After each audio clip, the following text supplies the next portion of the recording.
नमस्कार, सवाल इंडिया का में आपका बहुत बहुत स्वागत है। मेरा नाम है अंकित त्यागी। इस वक्त शाम के 4 बज गए हैं और आप एनडीटीवी इंडिया के साथ हैं। अविश्वास प्रस्ताव पर लोकसभा में बहस का आज दूसरा दिन तीखे हमलों और उसके जवाब में देखने को शुरुआत से ही आज मिले। विपक्ष की ओर से राहुल गांधी, जो कल बड़ी चर्चा थी कि राहुल गांधी शायद ओपनिंग बैट्समैन के तौर पर आएंगे, कल तो उन्होंने नहीं बातचीत की, लेकिन आज राहुल गांधी ने अपनी सांसदी वापस मिलने के बाद राहुल गांधी का आज संसद में पहला ये बयान था। पहली इस बहस में उन्होंने शिरकत की और सरकार पर, प्रधानमंत्री नरेंद्र मोदी पर मणिपुर को लेकर तीखे प्रहार किए। राहुल गांधी के बयान को लेकर बीच बीच में जोरदार हंगामा होता रहा। जो सत्ता पक्ष है लगातार राहुल गांधी के बयान पर तीखा टिप्पणी करता रहा। अपने भाषण में राहुल गांधी ने प्रधानमंत्री नरेंद्र मोदी के मणिपुर ना जाने को लेकर निशाना साधा। मणिपुर नहीं गए क्योंकि उनके लिए दो हिंदुस्तान, मणिपुर जो है वो हिंदुस्तान का हिस्सा नहीं है। राहुल गांधी ने कहा कि मणिपुर में भारत माता की हत्या हुई है। बीजेपी की ओर से इसके बाद तुरंत बाद स्मृति ईरानी ने मोर्चा संभाला, उन्होंने पलटवार किया। स्मृति ईरानी ने कहा कि भारत मां की हत्या पर ताली बजाने वाले जो हैं वो गद्दार हैं और मणिपुर खंडित नहीं बल्कि भारत का एक अभिन्न अंग है। आज शाम सरकार की ओर से गृह मंत्री अमित शाह भी अपनी बात रखेंगे, लेकिन राहुल गांधी ने आज अपने पूरे भाषण में तीखे प्रहार सरकार पे किए। यहां तक कि सरकार को देश विरोधी और प्रधानमंत्री को देश विरोधी भी राहुल गांधी ने अपने बयान में कह डाला। उसका मैं खंडन करती हूं। स्पीकर सर, इन्होंने मणिपुर में हिंदुस्तान की हत्या की है। सिर्फ मणिपुर की नहीं, हिंदुस्तान की हत्या की है। इनकी राजनीति ने मणिपुर को नहीं, हिंदुस्तान को मणिपुर में मारा है। हिंदुस्तान को कत्ल किया है, हिंदुस्तान का मर्डर किया है मणिपुर में। हमारी जनता की आवाज है, दिल की आवाज है। उस आवाज की हत्या आपने मणिपुर में की। इसका मतलब भारत माता की हत्या आपने मणिपुर में की। आपने मेरी मां की हत्या की मणिपुर में। एक मेरी मां यहां बैठी है, दूसरी मां को आपने मणिपुर में मारा है।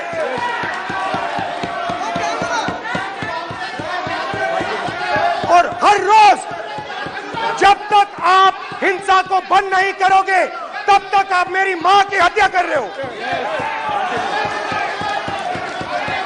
हिंदुस्तान की सेना मणिपुर में एक दिन में शांति ला सकती है। हिंदुस्तान की सेना का प्रयोग नहीं कर रहे हो क्योंकि आप हिंदुस्तान को मणिपुर में मारना चाहते हो। आपकी पीठ पर, आपके आसन पर जिस प्रकार का आक्रामक बर्ताव आज देखा गया, उसका मैं खंडन करती हूं। पहली बार राष्ट्र के इतिहास में भारत मां की हत्या की बात की और कांग्रेस पार्टी यहां पर तालियां बजाती रही। जो भारत की हत्या की बात पर कांग्रेस पार्टी ने ताली पीटी आज इस सदन में, इस बात का संकेत पूरे देश को दिया कि मन में गद्दारी किसकी है। वहीं राहुल गांधी ने जब अपना बयान खत्म किया और उसके बाद जब वो बाहर निकल रहे थे तो अचानक एक नया विवाद आज देखने को मिला। राहुल गांधी के खिलाफ जो महिला सांसद है भारतीय जनता पार्टी की, उन्होंने लोकसभा स्पीकर को शिकायत की है। उन्होंने कहा है कि बीजेपी की जो महिला सांसद, उन्होंने शिकायत में कहा है कि सदन से निकलते समय अभद्र इशारे राहुल गांधी ने किए हैं।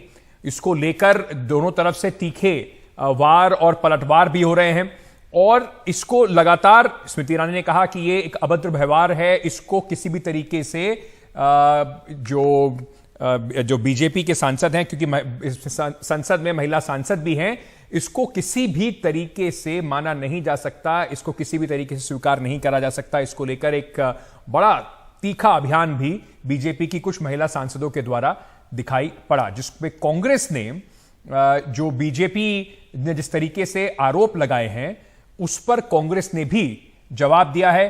कांग्रेस ने जवाब देते हुए कहा है कि ये बात भी याद दिलाई है कि महिलाओं पर असली जिस तरीके से अत्याचार हो रहे हैं बीजेपी उससे बचना चाह रही है, ध्यान भटकाना चाह रही है, मणिपुर से ध्यान भटकाना चाह रही है और शायद इसीलिए ये सब मुद्दे उठाए जा रहे हैं। राह चलते सुना था कि औरतों को वो लोग जो कानून का उल्लंघन करते हैं इस प्रकार की अभद्र टिप्पणियां अथवा अभद्र संकेत देते हैं। ये नहीं पता था कि गांधी खानदान के संस्कार में भी एक संस्कार ये है मिसोजिनी और महिलाओं के साथ अभद्र व्यवहार। धन्यवाद। पहली बार ऐसे हो रही है, एक मेंबर पार्लियामेंट का अंदर किसी महिला के सामने प्लेन किस दे रहे हैं। ये क्या बिहेवियर है, क्या नेता है वो। इसलिए हम आज स्पीकर को कंप्लेंट दिया है, सीसी कैमरा से इसका फुटेज लेना एंड मेंबर का ऊपर कार्यवाही करना, ऐसे हम मांग रखे हैं। हम सभी महिला एमपी से ऐसे मांग रखे हैं। ब्रिजभूषण पर उनको आपत्ति नहीं दिखती। ब्रिजभूषण ने क्या क्या किया है, क्या क्या करा है, सारे पुलिस रिपोर्ट में है, दिल्ली पुलिस कुछ नहीं कर रही। हमारे साथ है कांग्रेस की सांसद ज्योत्सना चरणदास महंत। बीजेपी की महिला सांसदों ने आरोप लगाया है राहुल गांधी पर, जब वो सदन से जा रहे थे तो उन्होंने फ्लाइंग किस का एक्ट किया। नहीं, ऐसा कुछ भी नहीं हुआ है, ये उनका सोच है और जो उन्होंने सोचा है वो सोचती रहे, लेकिन ऐसी कोई बात नहीं हुई है। मैं इसको साफ मना करती हूँ, ऐसा कुछ भी नहीं हुआ है। वो तो हम लोगों से हाथ मिलाते हुए निकले हैं, उन्हें हमसे मतलब है न कि विपक्ष से, और विपक्ष ने तो उनको बोलने भी नहीं दिया। जब वो बोल रहे हैं तो कम से कम सुनते हैं, तो उनकी दिल की बात कह रहे हैं उसमें भी उन्हें परेशानी है, और मणिपुर की बात कर रहे हैं उसमें भी उन्हें परेशानी है। लेकिन महिला सांसदों ने स्पीकर से शिकायत की है कि उनके खिलाफ कार्रवाई करे।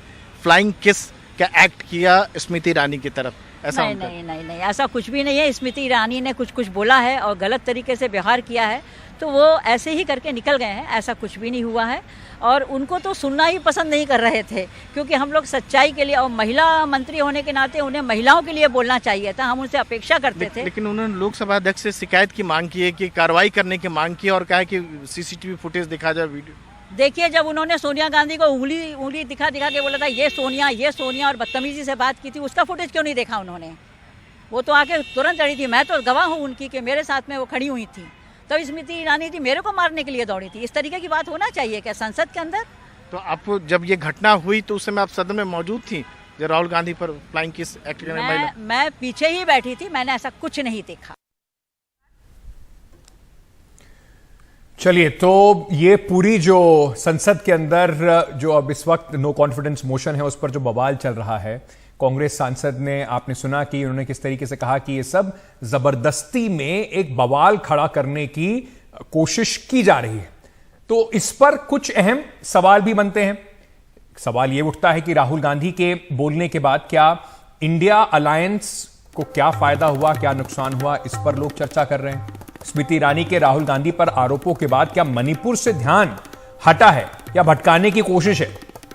साथ ही साथ यह बात भी उठ रही है कि पहले दिन राहुल गांधी नहीं बोले थे, तो क्या यह कांग्रेस की रणनीति थी या तैयारी के लिए और वक्त चाहिए था। और राहुल गांधी के आरोपों पर अब प्रधानमंत्री नरेंद्र मोदी कैसे पलटवार करेंगे, इसको लेकर भी काफी उत्सुकता बनी हुई है। हमारे साथ हमारे सहयोगी राजीव रंजन जुड़ रहे हैं, हमारे एडिटर पॉलिटिकल अफेयर्स पार्लियामेंट से। हम उसके बाद जो हमारे इस वक्त मेहमान जुड़ रहे हैं, Vinod Sharma ji, political editor Hindustan Times, senior journalist हैं। हमारे साथ सुजीत ठाकुर साहब जुड़ रहे हैं, सीनियर स्पेशल कॉरेस्पॉन्डेंट हैं, वो भी इस वक्त हमारे साथ जुड़ रहे हैं। पर सबसे पहले मैं आपके पास आना चाहता हूं राजीव, और आपसे समझना चाहता हूं कि पार्लियामेंट में आज जिस तरीके से पूरा फोकस कहे, स्पॉटलाइट कहे तो राहुल गांधी के ऊपर था, और मुद्दा मणिपुर होते हुए अंत में एक फ्लाइंग किस पर आकर टिक गया। सारी वाद विवाद, एक शिकायत भी राहुल गांधी के खिलाफ हो गई। तो ये सारा मामला जो है, इस पर मैं कुछ बीजेपी सांसदों की ही बात सुन रहा था, वो कह रहे हैं हमने तो ऐसा देखा भी नहीं। तो ये कहां से मामला आया और तूल कैसे पकड़ लिया इसने इतना।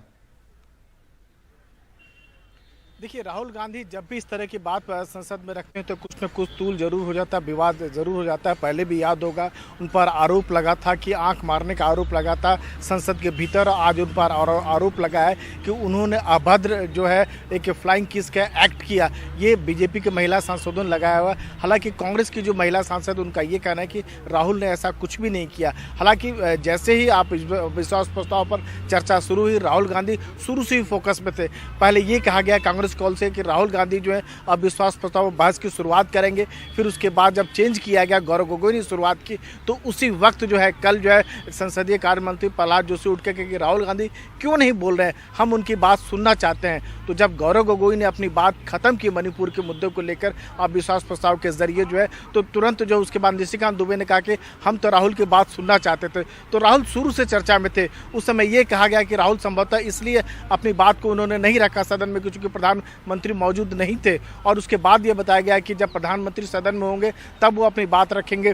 फिर उसके बाद कांग्रेस के सूत्रों द्वारा जानकारी लगी कि अगर ये पीएम जब बोलते हैं तो उस समय शायद जो है राहुल गांधी को मीडिया कवरेज उतना ना मिले, इसका रणनीति में बदलाव किया गया।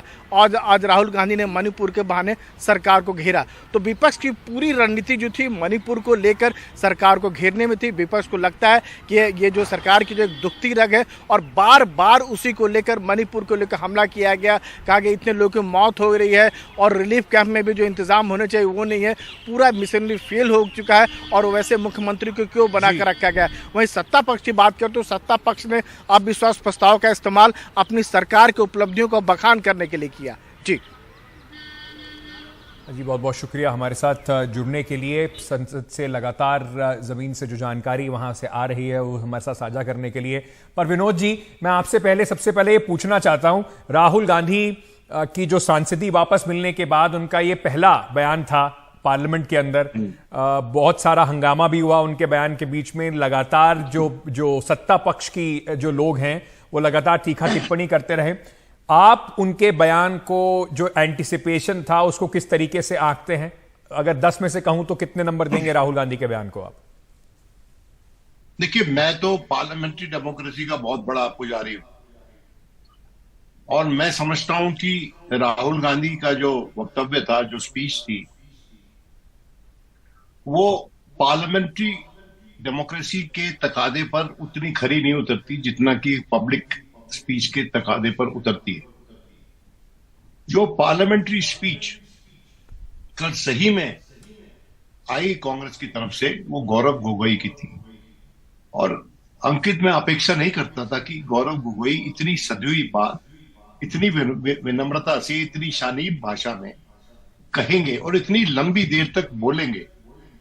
तो मैं समझता हूं कि गौरव गोगोई में कांग्रेस को एक बहुत अच्छा पार्लियामेंटेरियन मिल गया है जिसकी उसको तलाश थी लोकसभा में। रही बात राहुल की, तो राहुल कोई लीड स्पीकर नहीं थे। तो जब आप लीड स्पीकर नहीं हो, आप इंटरवीन कर रहे हो किसी डिबेट में, तो आपको पॉइंट अपना शॉर्टली मेक करना। और उसकी स्पीच उनकी जो थी 15 मिनट की स्पीच थी और 15 मिनट में उन्होंने जो अपनी बात कहनी थी, मेरी नजर में उनके हिसाब से ये बात जो उन्होंने कही वो इंडिया जो अलायंस है उसके नैरेटिव को आगे बढ़ाने वाली बात है। जो उन्होंने कहा इंडिया जो अपने आप को बोलता है, ये ग्रुपिंग, उसका तात्पर्य यह है कि असल में सही इंडिया हम हैं। हमारे पर जो आप आरोप लगाते हो, जो हमारे साथ व्यवहार हो रहा है, वही व्यवहार आप भारत देश पे, हिंदुस्तान पे कर रहे हो। ये टॉकिंग पॉइंट्स है विपक्ष की ग्रुपिंग के। ये कितने सार्थक होंगे तो वक्त बताएगा। लेकिन आज के दिन जो उन्होंने ये बात कही कि ना सिर्फ मणिपुर डिवाइड हुआ है, वहां हिंदुस्तान डिवाइड हुआ है, मेरी मां की हत्या हुई है वहां पर, तो एक वक्तव्य था बॉर्डरिंग ऑन इमोशन और बेस्ड ऑन जो उसने वहां सुना मणिपुर में लोगों के द्वारा। तो मैंने आपको साफ साफ कह दिया है कि एज अ पार्लियामेंटेरी प्योरिटन मैंने आपको अपनी चॉइस बता दी है। जी सुजीत जी, आप किस तरीके से देखते हैं राहुल गांधी को बयान को? क्योंकि कुछ लोग ये बात भी कह रहे हैं कि कम से कम मणिपुर को लेकर इमोशनल आउटबर्स्ट भी अगर इसको अगर कहा जाए तो बड़ा तीखा प्रहार किया गया। प्रधानमंत्री की बात करते हुए उन्होंने कहा कि आप लोग देशद्रोही हैं, आप लोग देश के खिलाफ हैं। इस तरीके का सीधा हमला जो है वो प्रधानमंत्री के ऊपर राहुल गांधी ने किया। तो जाहिर है चर्चा का विषय बन जाएगा कि अब प्रधानमंत्री किस तरह से जवाब देते हैं। और ये बात छुपी हुई नहीं है कि प्रधानमंत्री वक्ता के हिसाब से एक बहुत बेहतर ओरेटर हैं, अगर राहुल गांधी से उनकी तुलना की जाए तो। जी, निश्चित रूप से आपने जो कहा और जो विनोद जी ने कही बात, वो बात से मैं बिल्कुल सहमत करता हूं कि संसदीय पत्रकारिता करते हुए जो हम लोग कवरेज करते हैं, जिस स्तर की भाषा नीचे गिर गई है संसद में, वो बिल्कुल ही अस्वीकार्य ही कहा जा सकता है। डिबेट बहुत ही खराब स्तर पर गया, जिस तरह के शब्दों के इस्तेमाल किए गए।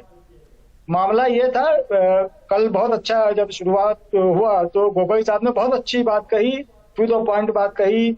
मणिपुर में क्या होना चाहिए, उन्होंने सरकार बर्खास्तगी की बात की। उन्होंने कहा कि वहां पर किस तरह असम राइफल और वहां की पुलिस में भिड़ंत हो रही है, किस तरह की स्थिति है, उसका उन्होंने वर्णन किया। राहुल गांधी ने जब आज बोलना शुरू किया तो ये अविश्वास प्रस्ताव था जिस पर उनको चर्चा में उन्होंने एक बार भी यह नहीं कहा कि मैं इस अविश्वास प्रस्ताव के समर्थन में बोलने के लिए आया हूं। निश्चित रूप से उन्होंने जो भाषण दिया उसमें मणिपुर की कोई बात नहीं थी, वहां की कोई चिंता नहीं थी। सरकार के अन्य नाकामियां जो विपक्ष गिनाती है उन पर उन्होंने चर्चा नहीं की। एक पॉलिटिकल भाषण उनका था, और पॉलिटिकल भाषण ये था कि सरकार एरोगेंट है, आप डेमोक्रेसी की हत्या करते हैं। उन्होंने राम रावण से तुलना की, अहंकार की बात की, और उन्होंने जो यात्रा की 130 दिनों की उसका जिक्र किया। तो अगर हम इसको सब्सटेंस के हिसाब से देखें तो मुझे इसमें कोई दम नहीं दिखा राहुल गांधी के भाषण में। हाँ, राजनीतिक रूप से जो उनको माइलेज देना था, हेडलाइंस बनानी थी, वो उसमें सफल जरूर दिखे। विनोद जी, राहुल गांधी को पहले ओपनिंग बैट्समैन के तौर पर ना उतारने से लेकर आज पहले चर्चा थी कि कल ही उनकी लिस्ट में हमने देखा था नाम उनका था, उसके बाद उन्होंने कहा कि कल बात नहीं करेंगे। फिर यह बात हुई कि तीसरे दिन जब प्रधानमंत्री बोलेंगे तो उससे पहले वो दोपहर में 12 बजे बात करेंगे। लेकिन फिर आज दूसरे दिन राहुल गांधी आए और अपना भाषण रखा, तो उसको आप कोई कांग्रेस की स्ट्रैटेजी के तौर पर आप देख रहे थे? क्योंकि बीजेपी का जो लाइनअप था वो शायद बिल्कुल इसी तरीके से लाइनअप था कि राहुल गांधी शुरुआत करेंगे, फिर निशिकांत दुबे जो जाने जाते हैं गांधी परिवार के खिलाफ, राहुल गांधी के खिलाफ ज्यादा कटाक्ष करने के लिए, वो उतारा था, उनसे शुरुआत करी थी। जो ट्रेजरी बेंचेस हैं उन्होंने अपनी, तो क्या कहीं ना कहीं इसको स्ट्रैटेजी के तौर पर आप देख रहे थे कि इनको बाद में लेकर आया गया, या कांग्रेस एक बार फिर से थोड़ी कंफ्यूजन में रही? देखो, ये रियलिज्म था अंकित। अगर तुम ध्यान से देखो, जब ये मोशन मूव हुआ था उस दिन एक रात पहले मैंने एक वरिष्ठ नेता जो कि इंडिया ग्रुपिंग का एक वरिष्ठ नेता है, मैंने उनसे बात की। मैं कल मूव हो जाएगा, कहते कल कैसे हो जाएगा, we have to do it before 10 AM speaker के सामने। तो कहता है कल नहीं होगा, परसों होगा। लेकिन अपने ही दम पर गौरव गोगोई ने सिर्फ इंडिया के कांग्रेस के बिहाफ पे वो मोशन मूव कर दिया।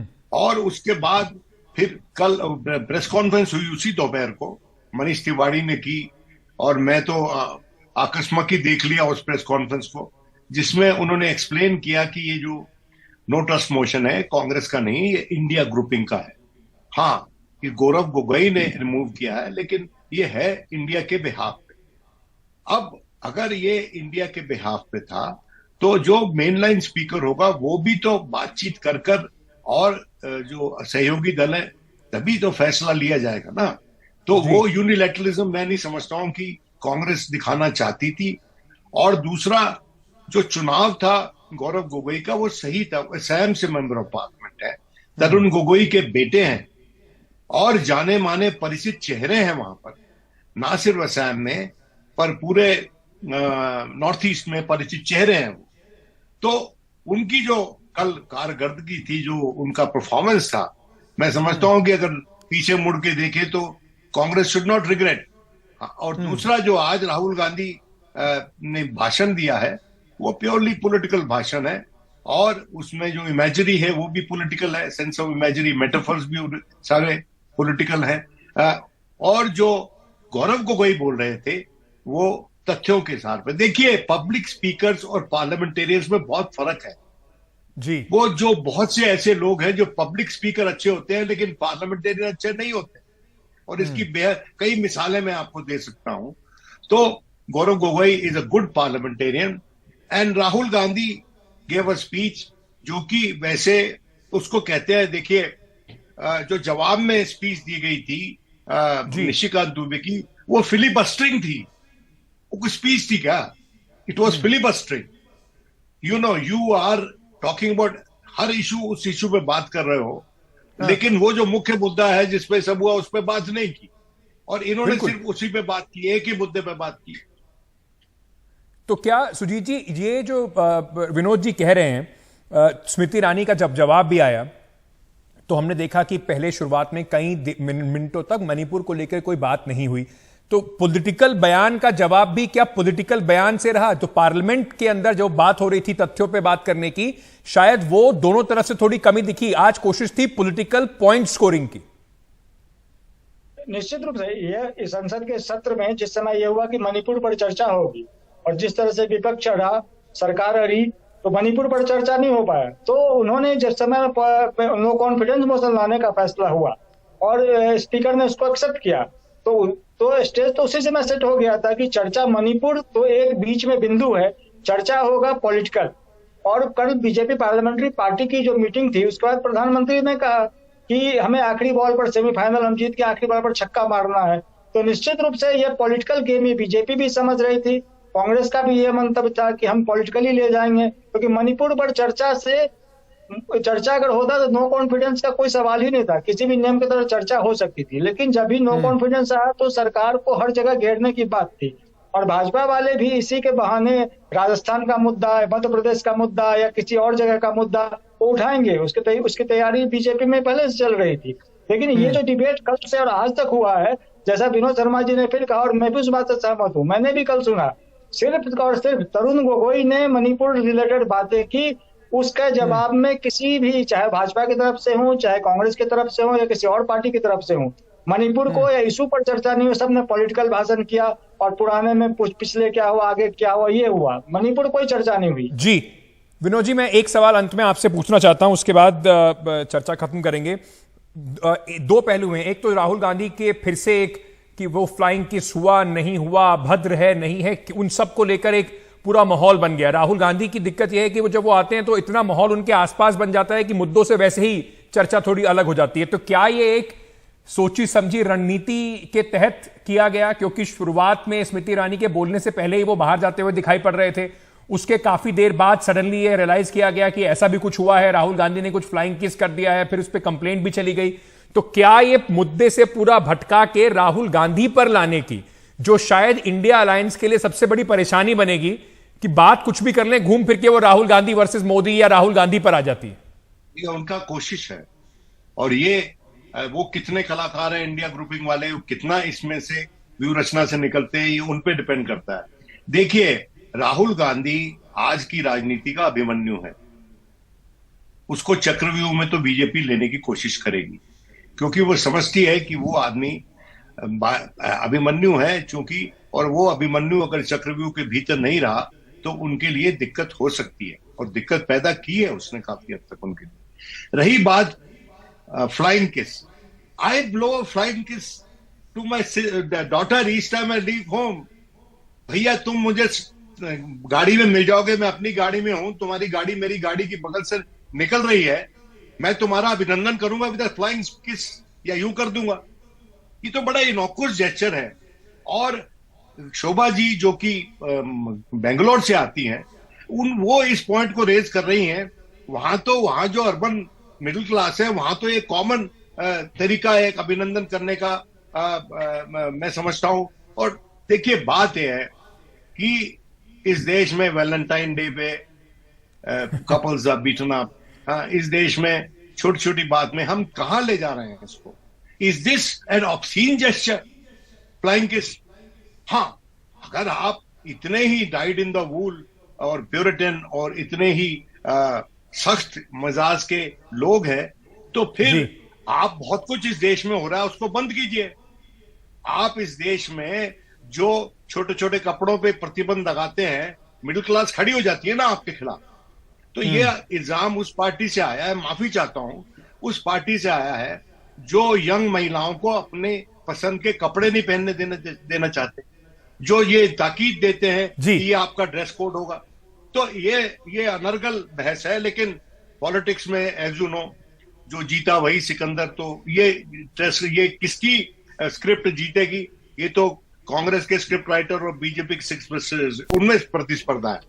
तो देखते हैं क्या होता है। राइटर्स की प्रतिस्पर्धा जरूर है विनोद जी, लेकिन एक बात आपने बिल्कुल ठीक कही है, स्क्रिप्ट है, ये पूरा स्क्रिप्टेड मामला है। लगता है कि एक माहौल बनाने की कोशिश की जाती है। राहुल गांधी पर वैसे भी पार्लियामेंट में इससे पहले एक बार प्रधानमंत्री नरेंद्र मोदी को गले लगाते नजर आए थे, फिर एक बार अपने भाषण के बाद आंख मारते नजर आए थे। पर कमाल की बात है कि जिनको आंख मारी थी ज्योतिरादित्य सिंधिया, वो अब बीजेपी के खेमे में जरूर हैं, लेकिन उनके खिलाफ ये जिस तरीके का जो ये पूरा माहौल बना है, इसका असर क्या होगा ये देखना बड़ा दिलचस्प रहेगा। विनोद जी बहुत बहुत शुक्रिया हमारे साथ जुड़ने के लिए। सुजीत जी आपका भी अपनी बातों को हमारे साथ शेयर करने के लिए। छोटा सा एक ब्रेक लेके वापस आ रहे हैं, खबरों का सिलसिला जारी है।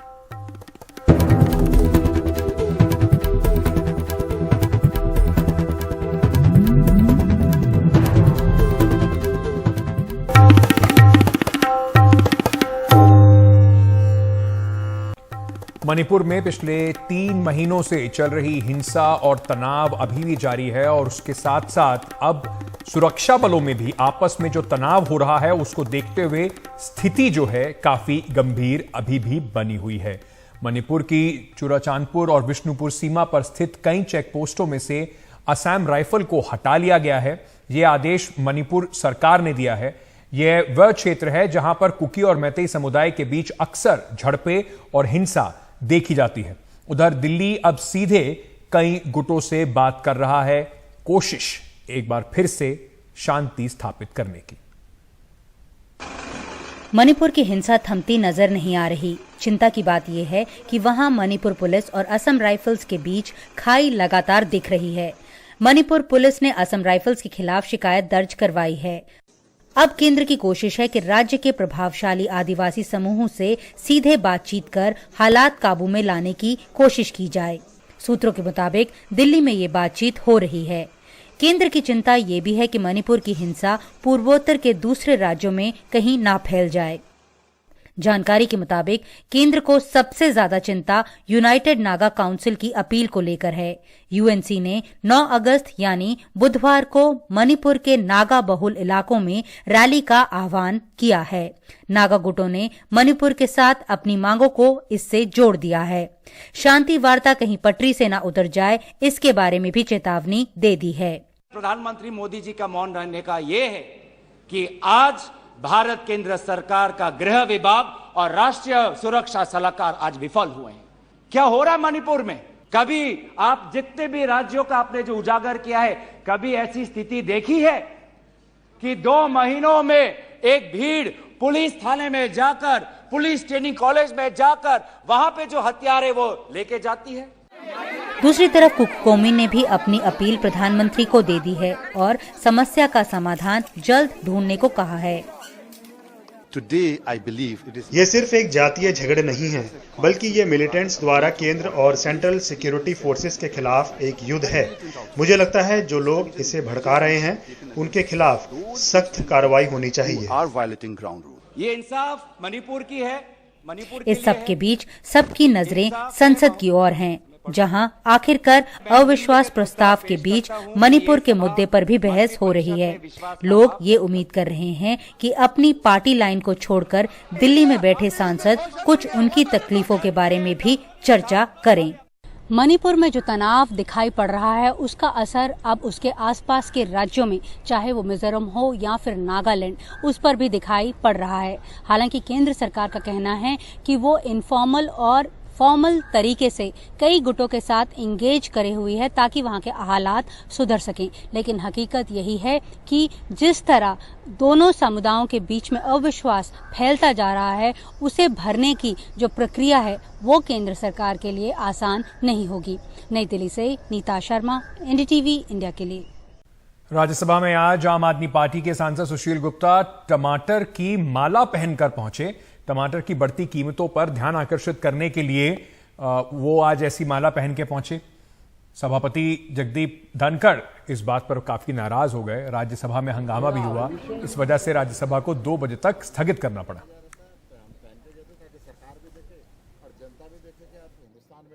Honourable members, there is a limit to which we can dip in our conduct. As Chairman Rajya Sabha, I am extremely pained to see an honourable member, Mr. Sushil Gupta, the way he has come. I urge the House to meet at 2 p.m. I will discuss this matter with leader of the opposition and then deal with it. House is urgent to meet at 2 p.m. हमारे सहयोगी हिमांशु ने सुशील गुप्ता से बात की और ये समझने की कोशिश की कि वो ये जो माला पहन कर आए थे, इस क्या संदेश इसके जरिए देना चाहते थे। आम आदमी पार्टी के सांसद सुशील गुप्ता आज टमाटर की माला पहनकर राज्यसभा में गए और इस पर राज्यसभा चेयरमैन ने आलोचना की है और कहा है कि ही इज पेन्ड, उन्हें बहुत दुख हुआ आपको देख के। आप कैसे देखते हैं राज्यसभा चेयरमैन के? मैं राज्यसभा चेयरमैन की पूरी इज्जत करता हूँ और मुझे नहीं मालूम कि नियमों के अंदर कौन सा आभूषण पहन सकते हैं, कौन सा नहीं पहन सकते हैं। आज टमाटर और अदरक इतना महंगा हो गया कि आम व्यक्ति के अप्रोच में तो नहीं रहा, आभूषण ही बन गया है। तो मैं आभूषण पहन के आ गया। चेयरमैन साहब नाराज हैं तो उतार देंगे। मेरा मकसद था सरकार देखे और आम लोग किस हालात के अंदर गुजर रहे हैं। आम लोगों को टमाटर नहीं मिल रहा, अदरक नहीं मिल रही, डीजल पेट्रोल 100 रुपए मिल रहा है, डॉलर 83 रुपए हो चुका है, महंगाई चरम सीमा पे पहुंच चुकी है। उसका सरकार की तरफ ध्यान आकर्षण करना था। पर चेयरमैन की नाराजगी के बाद आप तैयार हैं इस माला को, अब अगली बार 2 बजे जब हाउस की कार्रवाई होगी तो आप उतार देंगे? चेयरमैन साहब को अगर पसंद नहीं है तो मैं उतार दूंगा। चेयरमैन सर्वोपरि है, परंतु सरकार को भी ध्यान देना चाहिए कि गरीब व्यक्ति आज खाने का बजट बिगड़ता जा रहा है। जी, तो आप इस माला के जरिए ये संदेश सदन में जाकर देना चाहते थे सरकार? जी, मैं सदन में सरकार का ध्यान आकर्षण करना चाह रहा था कि महंगाई बहुत बढ़ गई है, आप महंगाई पे भी ध्यान दें। जी, हमसे बात करने के लिए शुक्रिया। संसद भवन से हिमांशु शेखर, एनडीटीवी। वहीं बीजेपी सांसद हेमा मालिनी का कहना है, ये जो पूरी बातचीत चल रही है राहुल गांधी की फ्लाइंग किस पर, कि उन्होंने फ्लाइंग किस करते राहुल गांधी को नहीं देखा। But there was a little commotion going on. Did you see him blow that flying kiss towards? You found it an inappropriate. I don't know. I did not see that, but there was some words were not very correct. Congress के सूत्रों का इस बात पर कहना है कि उनका जो जेस्चर था वो ट्रेजरी बेंचेस यानी कि जो सत्ता पक्ष है उसके बैठे हुए अपने भाइयों और बहनों की तरफ था, लेकिन किसी मंत्री या सांसद और खास तौर से स्मृति ईरानी की तरफ तो बिल्कुल नहीं था। चलिए, अब बात कहां मणिपुर की अविश्वास प्रस्ताव की हो रही थी और अभी कैसे किसी मुद्दे को इतनी बड़ी चर्चा का विषय बना दिया गया है, ये भी जो विनोद शर्मा थोड़ी देर पहले कह रहे थे कि देखिए कुल मिला के स्क्रिप्ट राइटर्स का खेल है। छोटा सा एक ब्रेक ले रहे हैं। आज के लिए इतना ही। खबरों का सिलसिला एनडीटीवी पर जारी है।